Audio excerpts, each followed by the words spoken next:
1 Samuel 13. Saul was 30 years old when he became king, and he reigned over Israel 42 years. Saul chose 3,000 men from Israel. 2,000 were with him at Michmash and in the hill country of Bethel, and 1,000 were with Jonathan at Gibeah in Benjamin. The rest of the men he sent back to their homes. Jonathan attacked the Philistine outpost at Geba, and the Philistines heard about it. Then Saul had the trumpet blown throughout the land and said, "Let the Hebrews hear." So all Israel heard the news, Saul has attacked the Philistine outpost, and now Israel has become obnoxious to the Philistines. And the people were summoned to join Saul at Gilgal. The Philistines assembled to fight Israel with 3,000 chariots, 6,000 charioteers, and soldiers as numerous as the sand on the seashore.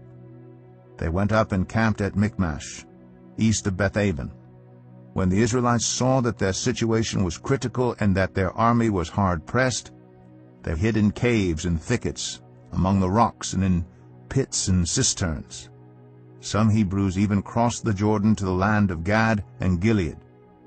Saul remained at Gilgal, and all the troops with him were quaking with fear. He waited 7 days, the time set by Samuel. But Samuel did not come to Gilgal, and Saul's men began to scatter. So he said, "Bring me the burnt offering and the fellowship offerings."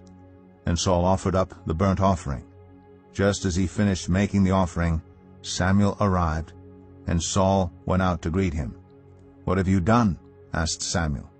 Saul replied, "When I saw that the men were scattering, and that you did not come at the set time, and that the Philistines were assembling at Michmash, I thought, now the Philistines will come down against me at Gilgal, and I have not sought the Lord's favor. So I felt compelled to offer the burnt offering." "You have done a foolish thing," Samuel said.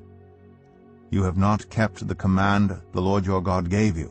If you had, he would have established your kingdom over Israel for all time. But now your kingdom will not endure. The Lord has sought out a man after his own heart, and appointed him ruler of his people, because you have not kept the Lord's command."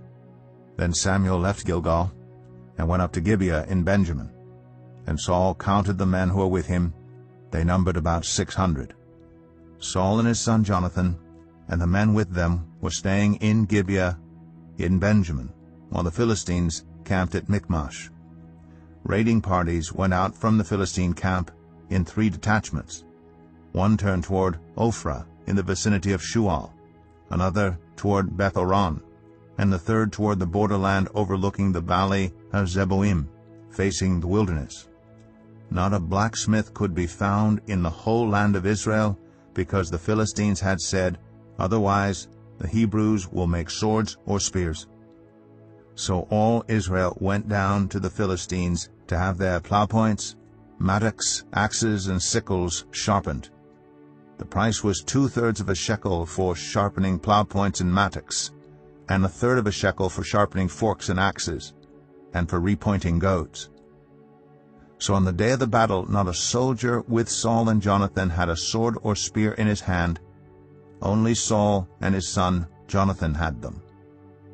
Now a detachment of Philistines had gone out to the pass at Michmash.